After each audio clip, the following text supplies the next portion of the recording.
Okay अब कुछ myths हैं जो डिस्कस कर लेते हैं एक बार जल्दी से। कि कई बार मार्केट में बहुत सारे लोग बोलते हैं कि सर इसने ये बोल दिया, मेरे फ्रेंड्स ने ये बोला है, मेरे रिलेटिव की बेटे ने किया था, उसने ये बोला इस एग्जाम में तो मैथ्स बहुत जरूरी है, या फिर इसमें तो मेरी मैथ्स है लेकिन इंग्लिश वीक है तो मैं निकाल नहीं सकता। ऐसे बहुत सारे मिथ्स हैं जिसको एक एक करके हम कवर करेंगे। पहला मिथ मार्केट में चलता है, I can crack IPMAT just by being good at maths. ये मोस्टली बोलते हैं कौन से बच्चे, जो पीसीएम बैकग्राउंड के हैं, कि मेरी मैथ्स तो बहुत जबरदस्त है, मैं तो इस एग्जाम को यूं निकाल दूंगा। कैसे निकालोगे, कैसे निकालोगे आप? अगर इंदौर की बात करें तो 180 मार्क्स का मैथ्स या क्वांट आता है, 180 की इंग्लिश आती है। अब इस 180 मार्क्स के 45 क्वेश्चंस को अगर आप सॉल्व करने जाओगे 80 मिनट्स में तो पॉसिबल ही नहीं है। और आप पूरे 180 180 थोड़ी ले आओगे। अगर ज्यादा से ज्यादा 130 भी ले आए तो भी नहीं निकला। तो there are so many cases जिनके मैथ्स में अच्छे नंबर आने के बाद भी इंग्लिश में एक एक दो दो नंबर से कट ऑफ रह गई और नहीं हुआ सिलेक्शन। और अगर मैं और बात करूं, थोड़ा सा और पीछे ले जाता हूं आपको, जिनका मैथ्स वाला किसी को लग रहा है तो मैं जल्दी से एक ये डेटा और बता देता हूं आपको। यहाँ देखो, आप इन कट ऑफ पे नजर डालो। जब 409 कट ऑफ गई थी 480 में से, मैथ्स के सवाल कितने थे? अगर 120 क्वेश्चंस में देखें तो 40 क्वेश्चंस आए थे 160 मार्क्स के। 160 मार्क्स से थोड़ी निकलेगा ये। तो एक चीज बिल्कुल क्लियर है कि आपको मैथ्स भी पढ़ना पड़ेगा, लॉजिकल रीजनिंग भी पढ़नी पड़ेगी, क्वांट भी पढ़नी पड़ेगी। उसके बिना कुछ नहीं होने वाला है। आपको हर चीज पे टाइम डिवोट करना पड़ेगा। कोई चीज आपकी स्ट्रांग होगी, कुछ वीक होगा। स्ट्रांग को आप कैरी करो, उसको और आगे बढ़ाओ, और वीकनेस वाले को इंप्रूव करते जाओ, तभी आपका सिलेक्शन होने वाला है। तो सिर्फ इससे तो नहीं होगा। बहुत सारे केसेस मैंने ही देखे हैं जो आईआईटी जेई छोड़ के जिन्होंने तैयारी करी है, मैथ्स में सही थे वो, लेकिन इंग्लिश में सही नहीं हो पाए। एक और फैक्ट मैं बता देता हूं, जो जेई वाले बच्चे होते हैं उनको अनऑर्थोडॉक्स मेथड्स नहीं आते हैं, अनकन्वेंशनल मेथड्स नहीं आते, उनको शॉर्टकट्स उनको नहीं आते हैं, है ना। अगर शॉर्टकट्स नहीं आए, कोई अगर मैथ्स का बच्चा जुड़ा है, मैं एक एग्जांपल लिख रहा हूं, आप ध्यान से आराम से बैठ के करना कभी, और सोचना आपने कैसे किया था। इसकी मिनिमम वैल्यू चाहिए x-6 x-10 प्लस x-15। इस पूरे एक्सप्रेशन के समेशन की मिनिमम वैल्यू निकाल के देखना। आप पूरे मॉड खोलोगे, रेंज बनाओगे, वो सब करते रहोगे। और जो नॉन मैथ्स का बच्चा है ना, बायोलॉजी बैकग्राउंड का ही क्यों ना हो, चाहे वो कॉमर्स का हो चाहे वो ह्यूमैनिटीज का हो, अगर उसने कोचिंग ली है तो विद इन 10 सेकेंड्स इसको सॉल्व करके आगे बढ़ जाएगा वो। तो there are some unconventional approaches जो पढ़ाई जाती हैं। ये कॉम्पिटिटिव एग्जाम उस तरीके का है। तो सिर्फ मैथ्स में अच्छा होना इट डजेंट मीन कि आप एग्जाम एक बार में निकाल लोगे। आपको पढ़ना पड़ेगा, सब सेम प्लेटफॉर्म पे आ जाते हैं। It is just the fact that कि जिनका मैथ्स का बैकग्राउंड रहा है उनके बेसिक्स फंडामेंटल्स स्ट्रांग है, तो बाकी लोग भी कर सकते हैं। 10 तक की मैथ्स होती है उसके लिए, है ना। अब दूसरा मिथ आता है, I can not crack it being from non maths background. Sir मैं तो मैथ्स पढ़ी नहीं कभी। कभी कैसे नहीं पढ़ी, 10 तक तो पढ़ी है ना। तो इंदौर वाले पेपर में वो ऐसा क्यों नहीं कर देते कि सिर्फ मैथमेटिक्स बैकग्राउंड वालों को ही मिलेगा इसमें सिलेक्शन? नहीं करते ना। स्ट्रीम न्यूट्रल है ये एग्जाम, हर कोई दे सकता है। इसका मीनिंग ये है कि कहीं ना कहीं कुछ लॉजिकल मैथ्स आती है, इसमें कैलकुलस नहीं आती, डिफरेंशिएशन नहीं आता है, वेक्टर नहीं आता है, 3D नहीं आता है, ये सब चीजें नहीं आती है। तो आपको ये चीज ध्यान रखना है कि नॉन मैथ्स का बच्चा भी निकाल सकता है। और मैं तो बताया भी था कि इंग्लिश की तरफ तो ये थोड़ा सा इंक्लाइंड है। देखने पे तो बराबर नंबर दिख रहा है, लेकिन इंग्लिश के मार्क्स ज्यादा आते हैं लोगों के, तो वो कट ऑफ ही ऊपर है, तो उतना तो लाना ही है आपको।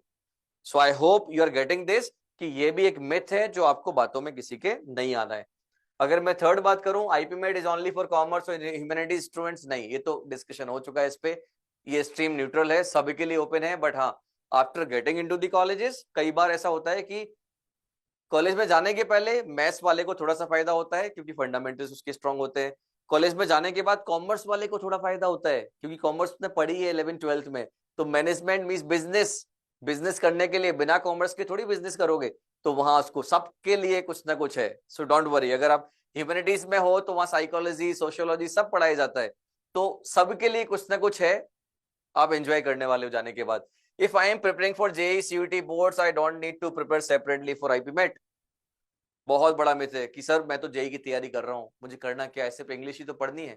मैं सीयूटी की तैयारी कर रहा हूँ, उसमें गेट आता है जनरल एप्टीट्यूड टेस्ट, मैं कर लूंगा।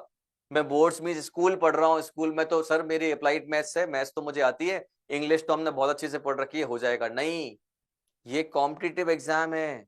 Late it be X, let it be Y, frame the equation, get the result, ये नहीं चलेगा, सब में नहीं चलेगा। तो जो जेई वाले बच्चे हैं उनको आदत होती है डिटेल्ड में सॉल्यूशन निकालने की, बट यहां जैसा मैंने बताया अनकन्वेंशनल मेथड्स होती हैं जिसके लिए आपको कोचिंग ज्वाइन करनी पड़ेगी, आपको मेंटोर से सीखना पड़ेगा चीजें, तभी आप उस टाइम लिमिट में जल्दी कर पाओगे। और बहुत सारी चीजें हैं, एलिमिनेशन मेथड हो गई, शॉर्टकट्स हो गए, वो सब आप तभी सीखोगे जब आप सिर्फ डोमेन स्पेसिफिक तैयारी करोगे, जब आप सिर्फ आईपीमेट की तैयारी करोगे तो ही आईपीमेट क्रैक कर सकते हो। अगर इनके लिए तैयारी कर रहे हैं तो ये इस एग्जाम की स्ट्रेटजी है, आईपीमेट आप क्रैक नहीं कर सकते अगर सिर्फ इसको पढ़ोगे तो। Next is only toppers get into IIMs, only toppers get into IIMs through IPMAT, है ना, ये तो सबसे बड़ा मिथ है। टॉपर्स कौन है, कौन टॉपर्स है? आई मीन बोर्ड्स, मैं बोर्ड्स की बात कर रहा हूँ, बोर्ड्स में जिनके 95 परसेंटेज आते हैं, मैंने देखा है ऐसे ऐसे बच्चे जिनके 70s में मार्क्स हैं, 70 परसेंटेज है बोर्ड्स बोर्ड्स में। क्योंकि ये एग्जाम एकेडमिक ब्रिलियंस का नहीं है, सिर्फ एकेडमिक ब्रिलियंस का एग्जाम नहीं है, इसमें स्मार्टनेस बहुत जरूरी है। तो 95% लाने वाला बच्चा हो सकता है मैथ्स में पूरे पूरे वो बड़े बड़े सॉल्यूशन के साथ करता हो, बट अगर आपने सीख लिया तो आप इसको क्रैक कर सकते हो, क्रैक करते आ रहे हैं बच्चे, कर रहे हैं, है ना। तो स्ट्रीम न्यूट्रल भी हो गया, toppers are not born, they earn it, है ना। तो वो बहुत सिंपल सा लॉजिक है, आप पढ़ाई करोगे तो आप टॉपर्स का पार्ट बन जाओगे, आपकी परसेंटेज कुछ भी हो, बस मिनिमम इतनी होनी चाहिए कि एलिजिबिलिटी पूरी हो जाए, दैट इज 60% मोस्टली, है ना। इतना तो आपको लेके आना जरूरी है।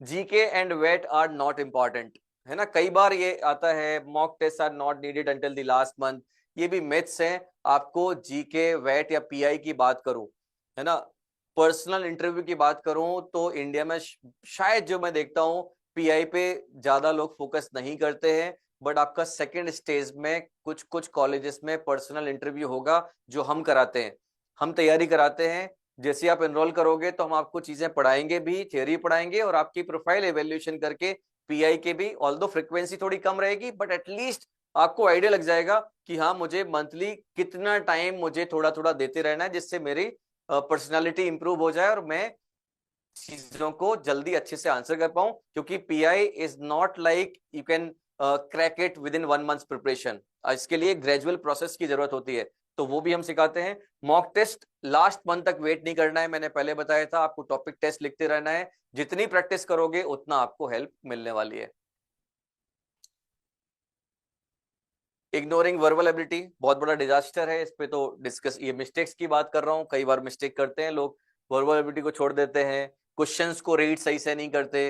You should always answer the demand of the question, आपको हमेशा क्वेश्चन अच्छे से रीड करना है। कई बार आपने देखा होगा एग्जाम के बाद आते हैं बच्चे, बोलते हैं अरे यार ये क्वेश्चन तो मैंने अच्छे से पढ़ा नहीं था, आपकी मिस्टेक है, आपको अच्छे से पढ़ना पड़ेगा। जब शॉर्ट आंसर टाइप क्वेश्चंस आते हैं वहां सिली मिस्टेक करते हैं बच्चे, बोलते हैं मैंने 28 दे रखा था मैंने 29 पढ़ लिया उसको, तो गेस वर्क वहां नहीं चलेगा।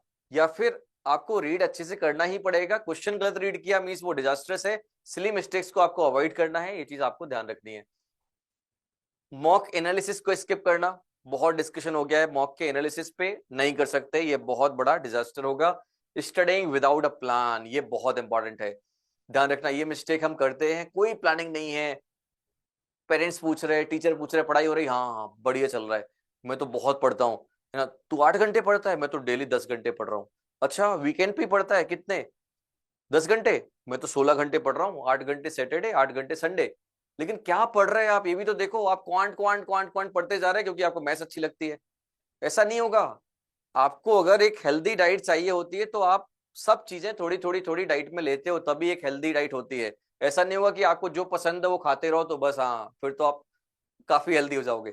तो आपको ये चीज ध्यान रखना है कि प्लानिंग प्रॉपर जरूरी है, स्मार्टली करना है, क्या चीज पढ़ना है क्या नहीं पढ़ना है आपको अच्छे से पता होना चाहिए, उसका आपको लगभग बराबर टाइम अलोकेट करना होता है। बराबर तो मैं एग्जैक्टली तो नहीं बोलूंगा बिकॉज लॉजिकल रीजनिंग लोग जल्दी कर लेते हैं, और वीए या फिर क्यूए में से, क्वांट या वर्बल में से कोई एक पार्ट आपका स्ट्रांग होता है, एक वीक होता है। तो अगर मैं 6 घंटे की बात करूं, मान लो सैंपल साइज अगर लूं, तो 6 घंटे में से आइडियली आपको 1 घंटा देना चाहिए लॉजिकल रीजनिंग डीआई पे जो इजी होता है, 3 घंटे देना है वीए या क्यूए में जो आपका टफ है, और 2 घंटे देना है जो बचा हुआ सेगमेंट है। इस तरीके से आपको 6 आवर्स की सैंपल साइज मैंने आपको डिस्कस की है। ओके, कुछ और मिस्टेक्स होती है, सेक्शनल टाइमिंग की स्ट्रेटजीज। 40 इंदौर में ये चीज होता है, आपने देखा सर, मैं तो क्वेश्चंस करता गया पूरे साल, मुझसे लॉक के यूं होते थे क्वेश्चंस, कोई भी टफ लेके आ जाओ मैं कर देता था, सारे बच्चों के, सारे टीचर्स तक को मैं बताता था कि देखो ये लॉक के मुझे सारे आते हैं। एग्जाम में आया, मैं करता रहा, हुआ ही नहीं। अरे क्यों? सारे क्वेश्चन सेम मार्क्स के होते हैं, हर क्वेश्चन से 4 मार्क्स मिलने हैं। ईगो के साथ मत जाओ। आपने पूरे साल किया, नहीं हो रहा एग्जाम में, कोई बात नहीं, उसको स्किप कर दो, क्योंकि सभी क्वेश्चंस के मार्क्स बराबर हैं। सेक्शनल टाइम लिमिट पता नहीं चलेगा आपको 40 मिनट कब निकल जाएंगे। और इस पर अगर आपको यूज टू होना है, देन अगेन कहां पहुंचेंगे हम? Practice practice practice and practice. Time bound practice करनी है, मॉक टेस्ट ज्यादा देना है।